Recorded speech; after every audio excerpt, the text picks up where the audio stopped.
সংবাদ সবাইকে স্বাগত জানাচ্ছি। আমি ফিরোজ তোহা। শুরুতেই সংবাদ শিরোনাম জানিয়ে দেব এই মুহূর্তে হাতে পাওয়া সর্বশেষ গুরুত্বপূর্ণ আপডেট বাংলা সংবাদ।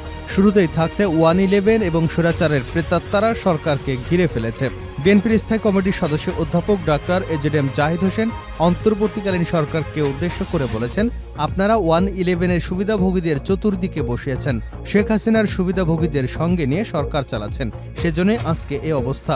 সরকারের বয়স 2 মাস পার হয়ে যাচ্ছে, এখনো কি আপনাদের ঘুম ভাঙেনি? এদের থেকে বের হয়ে না আসলে ওরাও আপনাদেরকে গিলে খাওয়ার সম্ভাবনা রয়েছে। তাদের ব্যাপারে সজাগ না হলে, প্রতিহত না করা গেলে ফের দেশে অস্থিতিশীল পরিস্থিতির সৃষ্টি হয়ে যাবে। এবারে জানাবো মাহমুদুর রহমানের মুক্তি চেয়ে 48 ঘন্টার আলটিমেটাম। দৈনিক আমার দেশ পত্রিকার ভারপ্রাপ্ত সম্পাদক মাহমুদুর রহমানের বিরুদ্ধে আনীত মামলা প্রত্যাহার ও নিঃশর্ত মুক্তি চেয়ে 48 ঘন্টার আলটিমেটাম দিয়েছে ঢাকা বিশ্ববিদ্যালয় শিক্ষার্থীদের সংগঠন ইনকিলাব মঞ্চ। এ সময়ের মধ্যে তাকে মুক্তি না দিলে আইন উপদেষ্টার কার্যালয়ের সামনে অবস্থান কর্মসূচির ঘোষণা দেওয়া হয়। এবারে জানাবো আওয়ামী লীগের নেতাকর্মীরাই পাহাড়ে অনাকাঙ্ক্ষিত ঘটনা ঘটাচ্ছেন। আওয়ামী লীগের পাহাড়ি এবং বাঙালি নেতারা ইন্ধন ও উস্কানি দিয়ে পাহাড়ে সাম্প্রদায়িক দাঙ্গা লাগানোর চেষ্টা করেছেন বলে অভিযোগ করেছেন খাগড়াছড়ির সাবেক এমপি ও পার্বত্য চট্টগ্রাম উন্নয়ন বোর্ডের সাবেক চেয়ারম্যান, জেলা বিএনপির সভাপতি ওয়াদুদ ভূঁইয়া। এদিকে ছাত্র জনতার উপর গুলিবর্ষণকারী ফেনী ছাত্রলীগ নেতা ঢাকা থেকে গ্রেপ্তার। ফেনীতে গণঅভ্যুত্থানের সময় ছাত্র জনতাকে লক্ষ্য করে গুলিবর্ষণকারী ছাত্রলীগের পৌর শাখার সাধারণ সম্পাদক উসমান গনি লিটনকে গ্রেপ্তার করেছে র্যাপিড অ্যাকশন ব্যাটালিয়ন র্যাব। সন্ধ্যা 7টার দিকে রাজধানীর বাড্ডা এলাকায় অভিযান চালিয়ে তাকে গ্রেপ্তার করা হয়। জানিয়ে দেব সাবেক এমপি আব্দুস সালাম মুর্শিদি গ্রেপ্তার। খুলনা 4 আসনের সাবেক সংসদ সদস্য বাংলাদেশ ফুটবল ফেডারেশনের সাবেক সহসভাপতি আব্দুস সালাম মুর্শিদিকে গ্রেপ্তার করেছে র্যাব। মঙ্গলবার রাজধানীর বসুন্ধরা আবাসিক এলাকা থেকে তাকে গ্রেপ্তার করা হয়। র্যাবের মিডিয়া উইং বিষয়টি নিশ্চিত করেছে। এবং সর্বশেষ জানাবো আন্তর্জাতিক সংবাদ। যে কোনো মুহূর্তে ইসরায়েলে হামলা চালাতে পারে ইরান। যে কোনো মুহূর্তে ইসরায়েলে ব্যালিস্টিক ক্ষেপণাস্ত্র নিক্ষেপ করে হামলা চালাতে পারে। সম্ভাব্য এমন ক্ষেপণাস্ত্র হামলার জন্য ইরান প্রস্তুতি নিচ্ছে বলে দাবি করেছে হোয়াইট হাউসের একজন সিনিয়র কর্মকর্তা। একই সঙ্গে ইরান থেকে সরাসরি হামলা হলে ভয়াবহ পরিণতির ব্যাপারেও হুঁশিয়ারি উচ্চারণ করেছেন ওই কর্মকর্তা। এতক্ষণ শিরোনাম শুনছিলেন, এবার বিস্তারিত। প্রিয় দর্শক, আপনি যদি এই চ্যানেলে নতুন হয়ে থাকেন, ভিডিওটি দেখতে দেখতে চ্যানেলটি সাবস্ক্রাইব করে আমাদের সঙ্গে থাকুন। আর এই ভিডিও সম্পর্কে আপনি আপনার মূল্যবান মতামতটি কমেন্ট বক্সে জানিয়ে দিন। আর হ্যাঁ প্রিয় দর্শক, জানিয়ে দিন ভিডিওটি কোথা থেকে দেখছেন। 111 এবং স্বৈরাচারের প্রেতাত্মারা সরকারকে ঘিরে ধরেছে। বিএনপির স্থায়ী কমিটির সদস্য অধ্যাপক ডাক্তার জাহিদ হোসেন অন্তর্বর্তীকালীন সরকারকে উদ্দেশ্য করে বলেছেন, আপনারা 111-এর সুবিধাভোগীদের চতুর্দিকে বসিয়েছেন, শেখ হাসিনার সুবিধাভোগীদের সঙ্গে নিয়ে সরকার চালাচ্ছেন, সেজন্য আজকে এই অবস্থা। সরকারের বয়স এখন 2 মাস হয়ে যাচ্ছে, এখনো কি আপনাদের ঘুম ভাঙেনি? তিনি বলেন, চতুর্দিকে 111 এবং স্বৈরাচারের প্রেতাত্মারা ঘিরে ধরেছে, এদের থেকে বের হয়ে না আসলে ওরা আপনাদেরকেও গিলে খাবার সম্ভাবনা রয়েছে। তাদের ব্যাপারে সজাগ না হলে এবং প্রতিহত করা না গেলে ফের দেশের পরিস্থিতি অস্থিতিশীল হয়ে যাবে। কাজেই দয়া করে ঘুম থেকে উঠুন। দেশের সংখ্যাগরিষ্ঠ মানুষ, ছাত্র জনতা আপনাদের পাশে আছে, আপনারা দয়া করে সচেতন হন। দুপুরে জাতীয় প্রেস ক্লাব মিলনায়তনে বাংলাদেশ ফেডারেল সাংবাদিক ইউনিয়ন বিএফইউজের একাংশের সভাপতি মরহুম সাংবাদিক রুহুল আমিন গাজীর স্মরণে আয়োজিত নাগরিক শোক সভায় একথা বলেন তিনি। অন্তর্বর্তীকালীন সরকারের উদ্দেশ্যে ডক্টর জাহিদ আরও বলেন, অনেক মানুষের উপর রক্তের পা রেখে আপনারা ক্ষমতায় বসেছেন। কোনো অবস্থাতে নিজেদের অসীম ভাববেন না, সবার সীমাবদ্ধতা আছে। বিগত 16 বছর ধরে যারা মিথ্যা মামলায় মাথায় নিয়ে ঘুরেছে, সে মামলাগুলো এখনও কোনো নিষ্পত্তি করা হচ্ছে না কেন? এসব মামলা তুলে নেবার জন্য কেন তাদেরকে কোর্টের বারান্দায় ঘুরতে হবে? আপনারা এখনও অনেকেই দায়িত্ব নেবার পর সুর পাল্টে কথা বলছেন, আইন কানুনের কথা বলছেন। জামায়াত সেক্রেটারি জেনারেল অধ্যাপক মিয়া গোলাম পরোয়ার বলেছেন, বিদেশি ষড়যন্ত্র সর্বত্র অনৈক্য দেখা দিয়েছে, কিন্তু জাতীয় স্বার্থ রক্ষায় ঐক্যের বিকল্প নেই। জাতির বিবেক, সাংবাদিকদের মধ্যে ঐক্য দরকার, জাতীয় পর্যায়ে ঐক্য দরকার। কী কারণে অনৈক্য হয় সেটিও খুঁজে বের করে প্রতিকার করতে হবে। মাহমুদুর রহমানের মুক্তি চেয়ে 48 ঘন্টার আলটিমেটাম। দৈনিক আমার দেশ পত্রিকার ভারপ্রাপ্ত সম্পাদক মাহমুদুর রহমানের বিরুদ্ধে আনীত মামলা প্রত্যাহার এবং নিঃশর্ত মুক্তি চেয়ে 48 ঘন্টার আলটিমেটাম দিয়েছে ঢাকা বিশ্ববিদ্যালয় শিক্ষার্থীদের সংগঠন ইনকিলাব মঞ্চ। এ সময়ের মধ্যে তাকে মুক্তি না দিলে আইন উপদেষ্টার কার্যালয়ের সামনে অবস্থান কর্মসূচির ঘোষণা দেওয়া হয়।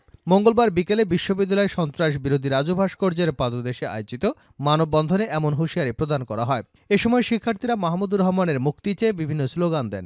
ইনকিলাব মঞ্চের আহ্বায়ক শরীফ ইসলাম হাদি বলেন, স্বৈরাচারের বিরুদ্ধে আপোষহীন মাহমুদুর রহমানকে যদি 48 ঘন্টার মধ্যে মুক্তি দেওয়া না হয়, তার বিরুদ্ধে আনীত মামলাগুলো যদি আইন উপদেষ্টার ব্যক্তিগত হস্তক্ষেপে বাতিল না করা হয় তাহলে আগামী রোববার আমরা ইনকিলাব মঞ্চের পক্ষ থেকে আইন উপদেষ্টার কার্যালয়ের সামনে অবস্থান নিয়ে বৃহত্তর আন্দোলনের ডাক দেব।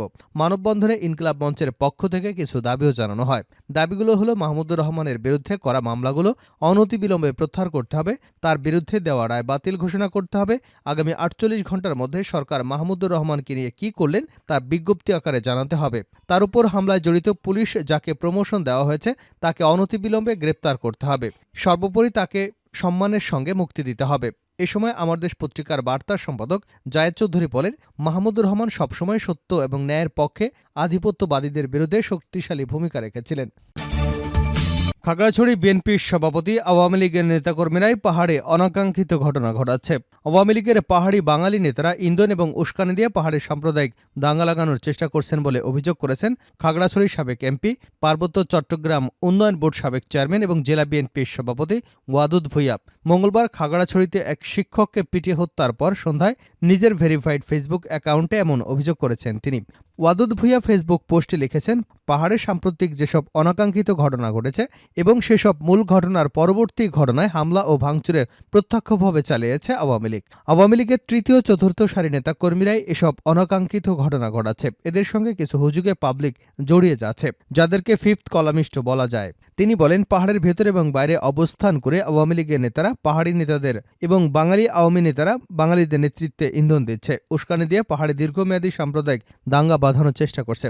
এসবের সঙ্গে প্রতিবেশী একটি দেশের গোয়েন্দা সংস্থা সক্রিয়ভাবে জড়িত রয়েছে। উল্লেখিত পক্ষগুলো পাহাড়কে অশান্ত করে দীর্ঘমেয়াদী দাঙ্গা লাগিয়ে বর্তমান সরকারকে আনস্টেবল করার চেষ্টা করছে উল্লেখ করে ওয়াদুদ ভূঁইয়া বলেন, যেন তারা দেশে বিদেশে প্রশ্নের সম্মুখীন হয়। তারা পাহাড়টাকে ইস্যু করে ডক্টর ইনুস সরকারকে ব্যর্থ করে পূর্বের হাসিনা সরকারকে স্বৈরাচারী এবং অগণতান্ত্রিক ব্যবস্থায় দেশে ফিরিয়ে আনবার অপচেষ্টা চালাচ্ছে।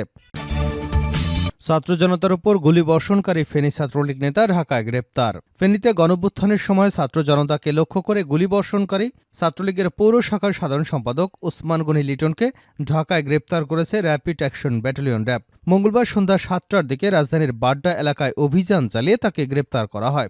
র্যাব সদর দপ্তরের লিগ্যাল অ্যান্ড মিডিয়া উইংয়ের সিনিয়র সহকারী পরিচালক আনোমা ইমরান খান এ তথ্য নিশ্চিত করেছেন। তিনি জানান, ৪ আগস্ট ফেনীর মহিপাল এলাকায় বৈষম্য বিরোধী ছাত্র আন্দোলন চলাকালে ছাত্র জনতার উপর হামলা, গুলিবর্ষণ এবং হত্যার ঘটনায় সামাজিক যোগাযোগ মাধ্যমে ছড়ানো ভিডিও পর্যালোচনা করে লিটনকে গ্রেপ্তার করা হয়েছে।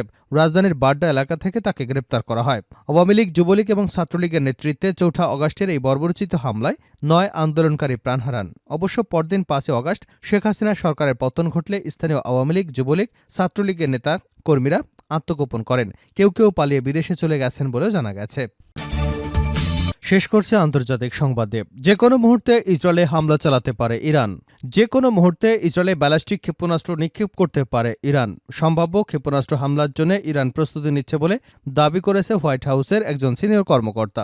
একই সঙ্গে ইরান থেকে সারি সারি হামলা হলে ভয়াবহ পরিণতির ব্যাপারেও হুঁশিয়ারি উচ্চারণ করেছেন ওই কর্মকর্তা। হোয়াইট হাউসের ওই কর্মকর্তা বলেছেন, ব্যালিস্টিক মিসাইল দিয়ে ইসরায়েলের হামলার সম্ভাব্য প্রস্তুতি নিচ্ছে ইরান। ওই হামলা রুখতে আমরা স্বয়ংক্রিয়ভাবে ইসরায়েলের প্রতিরক্ষা প্রচেষ্টা সহায়তা করে যাচ্ছি। মার্কিন সংবাদ মাধ্যম পলিটিকো জানিয়েছে, ইসরায়েল তেহরানের সম্ভাব্য ক্ষেপণাস্ত্র হামলার বিষয়ে মন্তব্যের জন্য জাতিসংঘের ইরানি মিশনের মুখপাত্রের সঙ্গে যোগাযোগ করা হয়, কিন্তু তিনি তাৎক্ষণিকভাবে কোনো জবাব দেননি। এ বিষয়ে মুখ খুলতে অস্বীকৃতি জানিয়েছে যুক্তরাষ্ট্রের ইসরায়েলের দূতাবাসও। ঘটনাবহুল সপ্তাহ কাটানোর পর গেল শুক্রবার ইসরায়েলি বিমান হামলায় নিহত হয় লেবাননের প্রতিরোধ যোদ্ধাদের প্রধান হাসান নাসরুল্লাহ। এ নিয়ে লেবানন, ইরান এবং সিরিয়া ও ইয়েমেনে ক্ষোভ ছড়িয়ে পড়ে। এ হামলা রেশ কাটতে না কাটতেই লেবাননে সীমিত পরিসরে স্থল অভিযান শুরু করেছে ইসরায়েল। সংবাদ মাধ্যমটি বলছে, ইসরায়েলের আধিপত্য গুপ্ত হত্যার পর ইরান জবাব দেওয়ার জন্য হুমকি দিয়ে আসছিল, কিন্তু এতদিন চুপ থাকলেও ইরানের এই জবাব এখন যে কোনো মুহূর্তে শুরু হতে পারে। এক্সিও জানিয়েছে, সোমবার লেবাননের ইসরায়েল স্থল হামলা চালানোর ঘোষণা দেওয়ার পরে ইরানের সম্ভাব্য হামলার সম্ভাবনা বেড়েছে।